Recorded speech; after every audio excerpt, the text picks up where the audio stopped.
Rock'n'roll me je navdušil zaradi tega, ker je imel noter veliko akrobacij, energičen ples je bil, pa imaš soplesalca.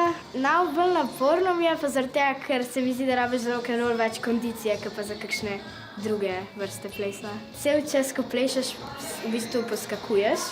Ko sem začel plešati rock'n'roll v paru, mi je bil malo neroden, sem pol, ko sem se spoznala, mi ni bilo več neroden, pa v bistvu zdaj normalno plešem. Je to mojemu srcu in pač to rad počnem, med učenjem plešem zraven, imam vedno čas za rock'n'roll.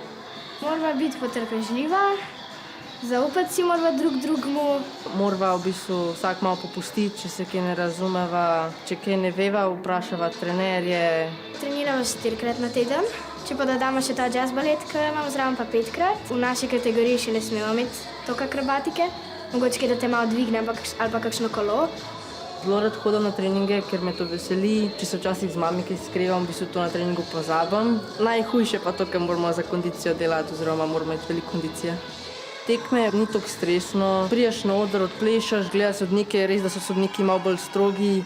Najbolj se ocenjuje tehnika osnovnega koraka, iz kolena v kick pa nazaj. Potem pa tudi fore, kako jih izvedeš, a sta enaka, pa nasmeh pa lepa drža. Najbolj ponosna sem na to, ker sem bila lansko leto z Gašperjem na svetovnem pokalu 4. mesto. Za letos imam pa v bistvu cilje, da bi čim bolj trenirala, pa da bi se uvrščala v finale na svetovnih pokalih. Si pa najbolj želim, da postane olimpijski šport, da prijeva tja ali pa da tudi zmagava svetovno prvenstvo.